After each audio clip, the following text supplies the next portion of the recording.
Acá estamos viendo un trazado de taquicardia sinusal, en la que estamos observando que vamos a poder láser mejor para que puedan ver mejor, que el estímulo está partiendo del nódulo sinusal, pero lo hace con una frecuencia cardíaca mayor a 100 y ese estímulo pasa al nódulo auriculoventricular y permite la contracción. Entonces, en el trazado es una taquicardia regular, hemos indicado con una frecuencia cardíaca entre 100 a 180 por minuto.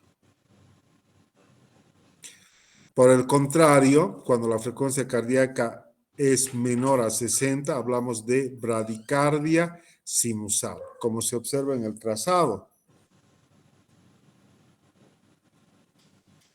La taquicardia auricular multifocal es menos frecuente. La frecuencia auricular va entre 100 a 130 latidos por minuto y como su nombre lo dice, son focos ectópicos diferentes a nivel auricular que van estimulando el corazón. Se asocian frecuentemente a patología pulmonar, es decir, a los pacientes que fuman mucho, pacientes que han trabajado en la mina y generalmente en su evolución van a llevar a la fibrilación auricular. Entonces, su fisiopatología es por un automatismo anormal de diferentes puntos auriculares. Criterios para su diagnóstico: frecuencia cardíaca mayor a 100 latidos por minuto, ondas P con 3 o más morfologías, es decir, son diferentes.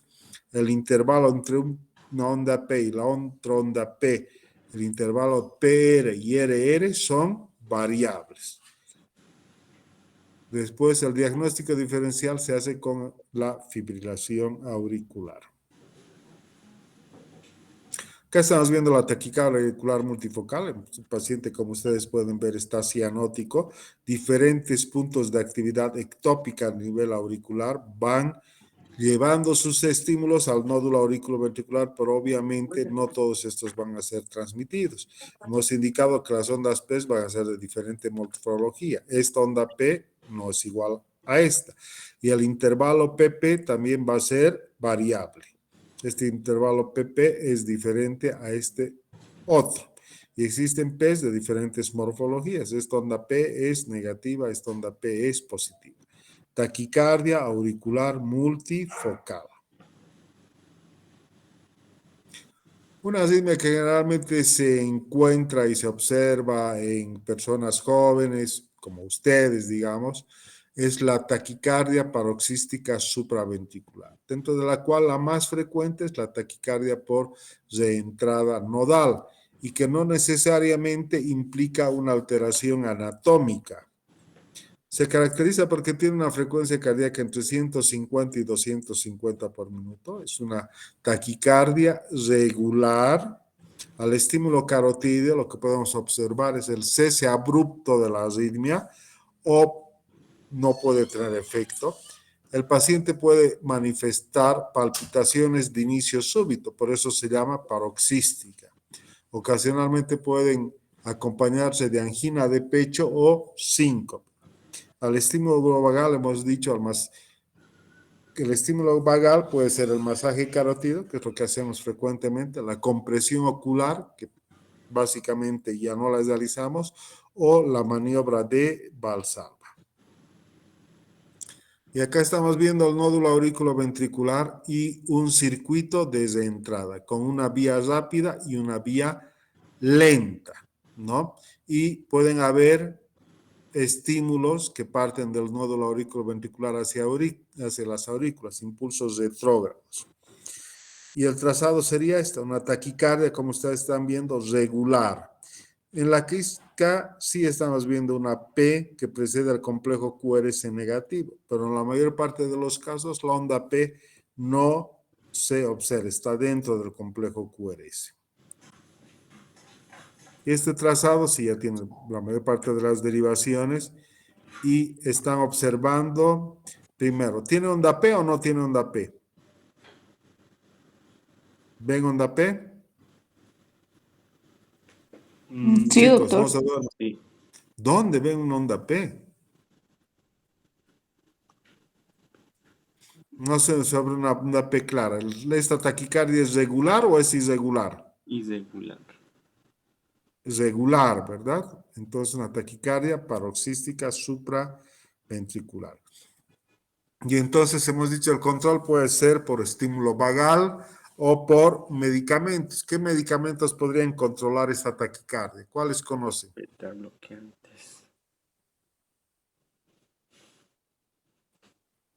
Beta bloqueadores. A ver, recuerden farmacología. El diltiazem sería, doctor, uno. El diltiazem es uno. Otro, el de primera línea. La adenosina. Después el verapamilo. Luego la amiodarona. ¿Sí? En ese orden. Aquí estamos viendo un trazado de Holter, ¿no? Donde también podemos hacer diagnóstico de taquicardia paroxística supraventricular, donde no se ven derivaciones, sino se ven canales, canal 1, canal 2 y canal 3. Taquicardia regular con complejo QRS de duración normal o con complejo QRS angosto que le decimos, ¿no? Es lo característico. Ocasionalmente el complejo QRS puede estar ancho si la persona tiene un bloqueo de llama previo. Entonces, para repasar, el tratamiento farmacológico, la adenosina, iniciamos con 6 miligramos y podemos llegar a 12 miligramos, ¿no? El verapamilo, el diltiazem, la amiodarona. Ahora, si el paciente está descompensado, no tiene presión, no tiene pulso, tiene alteraciones de conciencia, deberemos hacer una cardioversión eléctrica. Otra arritmia supraventricular es el aleteo auricular, aleteo o flutter. Es la segunda taquiarritmia más frecuente. Existe ese circuito de entrada que les mostré al iniciar la clase. Pues hay dos tipos, el aleteo auricular típico y el atípico, o el horario y antihorario. Pues eso no es nada importante que sepan, pero sí tienen que conocer que se caracteriza porque no hay onda P. En vez de esta onda P están estas ondas que se llaman ondas F mayúsculas, que se parecen a qué instrumento de carpintería. Al serrucho. A un Las ondas ciego. Y se ven mejor en la derivación D2, ABF y V1. ¿Sí? Ese es el flutter auricular.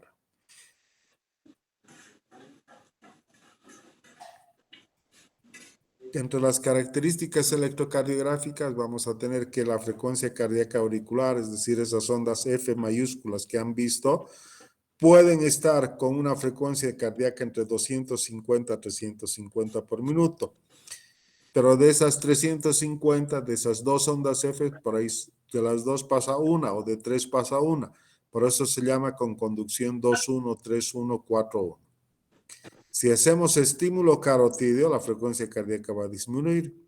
El tratamiento es similar a la supraventricular, verapamilo, amiodarona, digital, quinidina, adenosino, choque. Y existe un tratamiento que es curativo, que es la ablación por radiofrecuencia. Es decir, se hace un estudio electrofisiológico y se ubica, se localiza el lugar donde está partiendo la arritmia y se hace una cicatrización alrededor de ese foco ectópico, con lo cual el tratamiento es curativo. Acá sí tenemos el electrocardiograma de un flutter auricular típico, ¿no? Acá prácticamente el complejo QRS es regular, pero no tiene onda P, hemos dicho es una de las características, y aparecen estas ondas F mayúsculas que están viendo acá en esta tira de ritmo, en la derivación de 2. Generalmente cuando hacemos un electrocardiograma siempre hacemos una tira de ritmo. También se observa en D2, en D3, en V1. Flutter auricular. Pero sin duda la arritmia más frecuente es la fibrilación auricular, ¿no es cierto? Aproximadamente después de los 80 años, hasta un 10% de la población puede tener fibrilación auricular. Y existen múltiples causas que nos pueden llevar a la fibrilación auricular. Están la hipertensión arterial, la cardiopatía isquémica, ¿no? El Chagas. Cuando un paciente tiene fibrilación auricular, la mortalidad se duplica. Tienen alta tendencia estos pacientes a hacer accidentes cerebrovasculares. Es un aumento del automatismo y aparición de pequeños y múltiples ondas desde entrada en la aurícula izquierda o a nivel de las venas pulmonares. Y como habíamos mencionado, el riesgo de accidente cerebrovascular es incluso 5 veces mayor de una persona que no tiene fibrilación auricular. Nos ha hablado de etiología. Ojo, cuando los pacientes que tienen estenosis mitral, por ejemplo, y fibrilación auricular, estos pueden tener hasta 15 veces más de riesgo de tener accidente cerebrovascular embólico.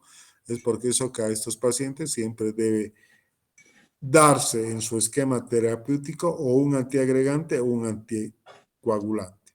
El hipertiroidismo, la pericarditis, el alcohol, la teofilina, muchas veces o alguna vez tal vez en sus fiestas han debido ustedes ver o tal vez ustedes mismos toman por ejemplo algunas bebidas espirituosas como el Fernet y le agregan esos estimulantes esos estimulantes que usan, ¿no es cierto? A cafeína, como el Red Bull, ese tipo de sustancias. Y esa combinación en muchas personas puede desencadenar una fibrilación auricular. Así que ojo con lo que vayan a tomar también en las reuniones. Y la fibrilación auricular se divide o se clasifica en una fibrilación auricular paroxística.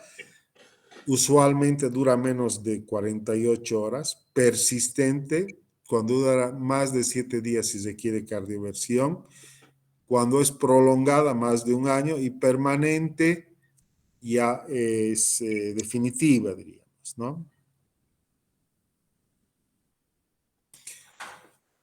¿Cómo se manifiesta electrocardiográficamente? Electrocardiográficamente se manifiesta por la presencia de ondas F minúsculas. En este caso, la frecuencia cardíaca auricular puede ir entre 400 a 600 veces por minuto. Es completamente irregular. Y la frecuencia cardíaca ventricular entre 100 a 160 y es irregular. Entonces, es una taquicardia irregular, sin onda P.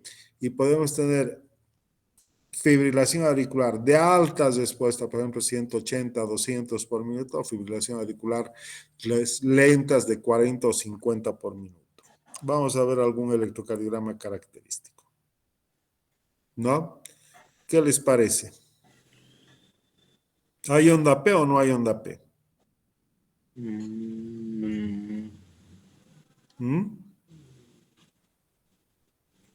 ¿Ven alguna onda P? No, doctor. No. ¿Cómo son los complejos QRS? ¿Son regulares o irregulares? Regulares. El intervalo RR. El espacio entre un QRS y otro QRS, ¿es regular o es irregular? Regular. Irregular. Irregular. Entonces esas son las características. No se ven las ondas F minúsculas, pero vamos a ver. Acá estamos hablando de la fibrilación auricular paroxística. Ustedes ven inicialmente PQRST, PQRST, pero de pronto desaparece la P y empieza un ritmo mucho más rápido sin onda P. Con estas ondas pequeñitas son estas ondas F, estas que ven acá. Entonces se llama fibrilación auricular paroxística, es decir, de inicio súbito. Otra arritmia es el Wolff-Parkinson-White, que debe su nombre a 3 investigadores, el señor Wolff, el señor Parkinson y el señor White, ¿no? Europeos, ingleses, que hace más de 100 años se interesaron porque vieron personas muy jóvenes que presentaban episodios de palpitaciones y de síncope. Y les hicieron electrocardiogramas y descubrieron esta arritmia que se caracteriza que puede tener una frecuencia cardíaca auricular entre 150 y 250 por minuto. Tiene intervalo PR corto, Si tiene intervalo PR corto, estamos hablando de ¿cuánto? ¿Menor a cuánto? Menor a 0.12.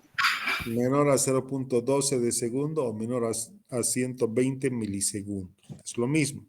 Se caracteriza por la presencia de una onda delta que precede al complejo QRS y hace que éste se ensanche.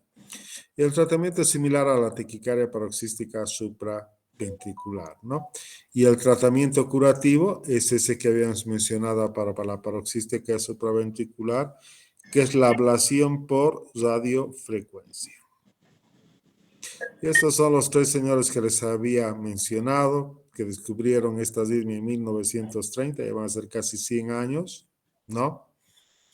En 11 pacientes jóvenes que sufrían ataques de taquicardia y que se asociaban electrocardiográficamente a un intervalo PR corto.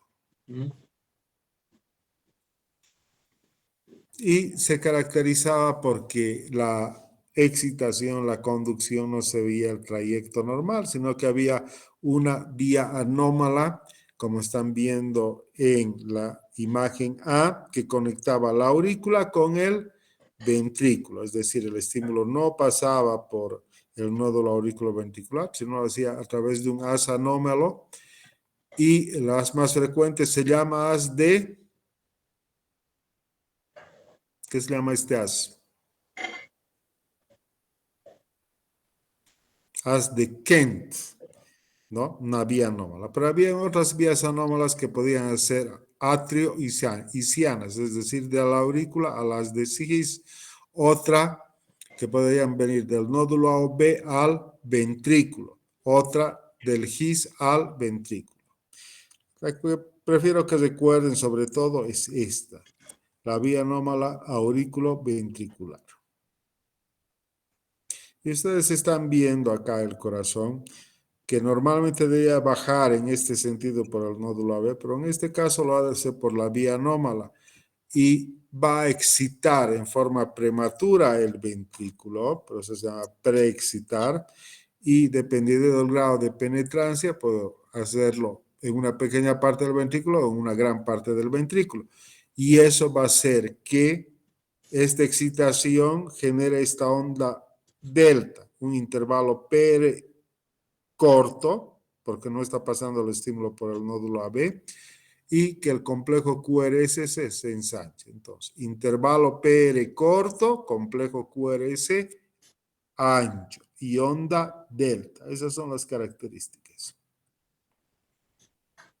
Acá nuevamente estamos viendo esta vía anómala, auriculoventricular derecha en este caso, intervalo PR corto, onda delta. El peligro es que a veces estas arritmias, por ejemplo, si se acompañan de fibrilación auricular y de Wolff-Parkinson-White, puede generar arritmias muy rápidas y puede generar incluso síncope o muerte súbita, ¿no? Algunos pacientes deportistas, incluso que no conocen de que tienen una patología de esta naturaleza, pueden fallecer cuando están haciendo actividad deportiva. Existen hasta 3 tipos de Wolff-Parkinson-White, el tipo A, el tipo B y el tipo C. Esto no necesito que conozcan, eso es más de especialidad, con que sepan que es intervalo PR corto y onda delta, suficiente. Y acá estamos viendo otra vía anómala, auriculoventricular izquierda en este caso. Y existen patrones electrocardiográficos donde uno puede definir más o menos dónde está esa vía anómala, si está al lado izquierdo o al lado derecho del corazón, pero tampoco eso es algo que requieren saber, ¿no? Acá una vía anómala derecha. Es el tipo Wolff-Parkinson tipo A y el tipo B, ¿no? Ambas con intervalo PR corto y complejo y onda delta. Y además, este Wolff-Parkinson-White puede generar taquicardias por reentrada con la vía anómala. En este caso, si ustedes siguen la flechita roja, el estímulo baja por el nódulo auriculoventricular y retorna por la vía anómala. Eso se llama taquicardia auriculoventricular ortodrómica. Pero puede pues, retornar, pero puede bajar en forma contraria y se llama antidrómica. Donde mejor se ve en este electrocardiograma la onda delta es en D1 sobre todo, ¿verdad? Y en ABL, ¿sí? Vamos a buscar otro electrocardiograma más. Acá es lo que les había mencionado, una fibrilación auricular con Wolff, Parkinson, White. Los estímulos auriculares están pasando por la vía anómala, por eso tiene una taquicardia de alta respuesta, que incluso puede hacer pensar que estamos ante una taquicardia ventricular o una fibrilación ventricular. Vemos algunos electros. Vamos a buscar alguno que sea como para ustedes. Este, por ejemplo, ¿qué arritmia es? ¿Quién me dice? De las que hemos hablado esta tarde, de las que acabamos de hablar. ¿Quién me da el diagnóstico y me dice por qué?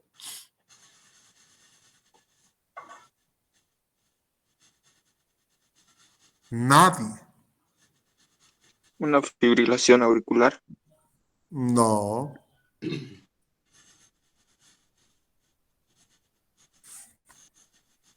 Están viendo estas onditas, ¿verdad? Hemos dicho a qué se parecían estas ondas.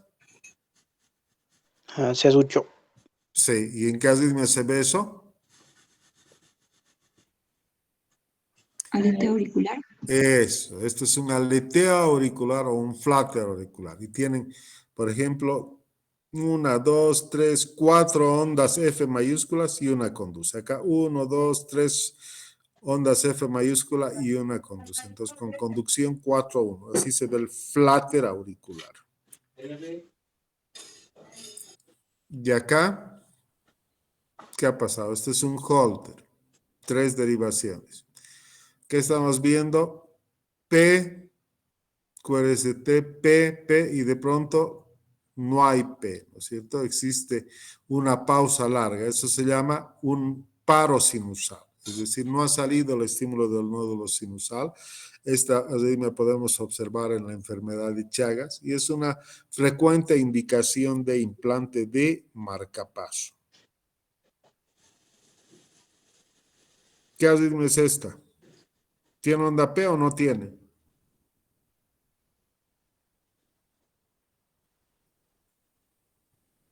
¿Mm?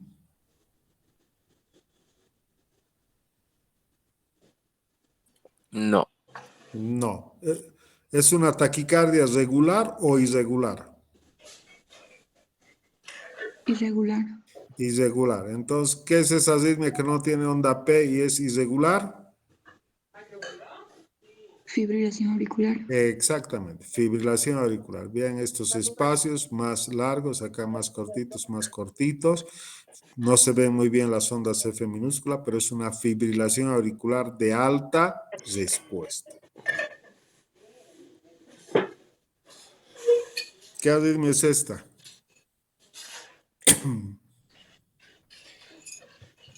A ver, vean D1 y vean AVL. B4, B5. ¿Qué les parece?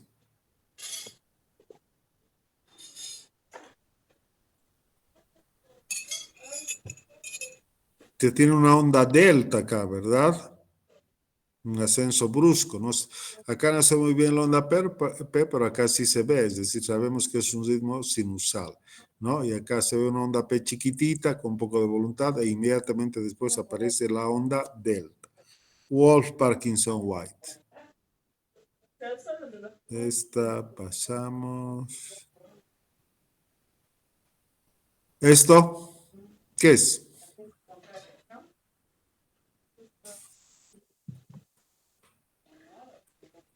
Vamos a buscar esto. Esto, ¿qué es esto? ¿Qué arritmia es? Tiene una frecuencia cardíaca casi de 200 por minuto. ¿Ven onda P o no ven?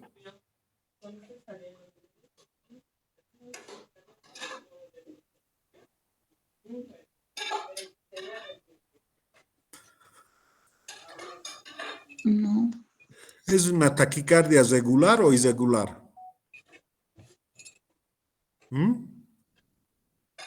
regular. Irregular, sin onda P. Entonces, con complejo QRS de duración normal. ¿Qué es?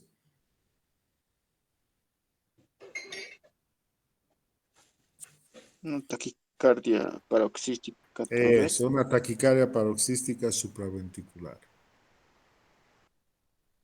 A ver, buscamos otra. Bueno,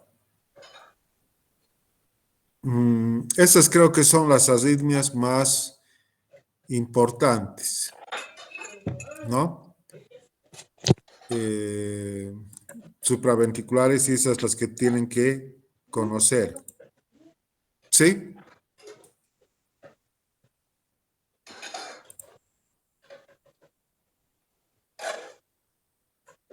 ¿Alguna pregunta? ¿Alguna duda?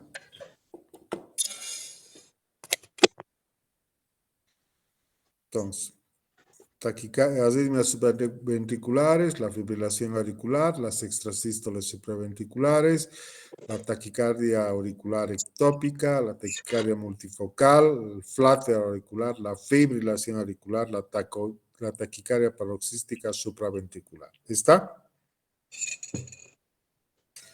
Mañana sí, ya vamos a ver bloqueos auriculoventriculares y bloqueos de rama derecha, bloqueos de rama izquierda. También quería mencionarles que yo creo la tercera semana de marzo o la cuarta va a haber un curso de electrocardiografía auspiciado por la Sociedad Boliviana por la Sociedad Cochabambina de Cardiología, donde si quieren reforzar un poquito más sus conocimientos de electro podrían asistir. Yo creo que va a ser en las noches, pero vamos a ver la forma de que puedan tener permiso, digamos, ¿no es cierto? Y que puedan asistir. Eso también les va a ayudar porque van a seguir viendo electros. Les voy a pasar, llegado el momento, el afiche, va a ser en el auditorio del Colegio Médico, ¿sí? Ya han empezado las otras materias, cirugía, que en teoría, Sí, doctor. bueno, ya casi prácticamente todo está normal, ¿no es cierto? Y las prácticas también, ¿sí? Sí, doctor. Bueno, chicos, yo creo que esta plataforma de Meet está mejor. Así es que vamos a vamos a seguir usándola para el resto de las presentaciones, ¿sí? Mañana nos reunimos a las 7 de la noche también, ¿ya? Doctor, disculpe, una pregunta, por favor. Sí. Eh, ¿Alguna vez he visto en los pacientes, no sé, cuando llegan a emergencias, son pacientes mayores que llevan alguno de estas taquicarias supraventriculares o fibrilación auricular? Alguna vez vi y no lo toman mucha atención, o sea, lo anotan como un signo más, o sea, no le dan mucha relevancia. ¿Es porque no es alta su mortalidad o por qué? ¿O, o pueden vivir con eso? Mira, si tiene una fibrilación auricular, siempre tienes que interrogar o preguntarte si es una fibrilación auricular nueva o es crónica, ¿no es cierto? Si es de alta respuesta o de respuesta controlada. Si es una fibrilación auricular crónica de larga data y que está con una respuesta aceptable, generalmente solo hay que manejar el tema de su anticoagulación y dar un tratamiento para que no se acelere mucho, diríamos, ¿ya?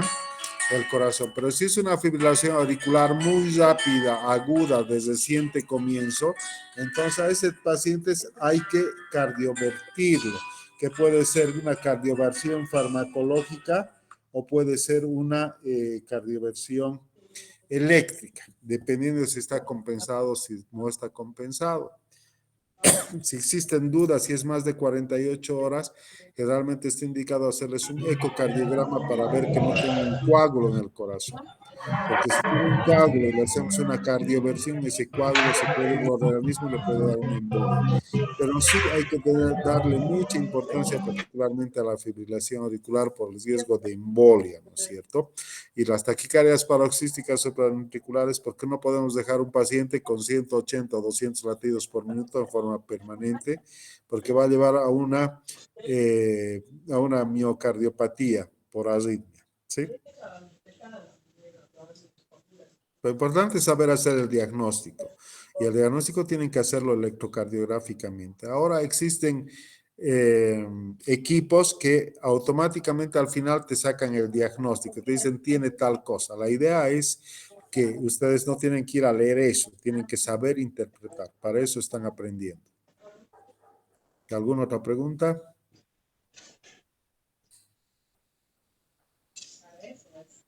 Bueno, si no hay más preguntas, damos por finalizada la clase y nos vemos mañana, ¿ya? Chao, chicos, se pasen eso. Gracias, doctor. Gracias. Gracias, doctor. Hasta luego, Hasta luego, doctor. doctor. Gracias.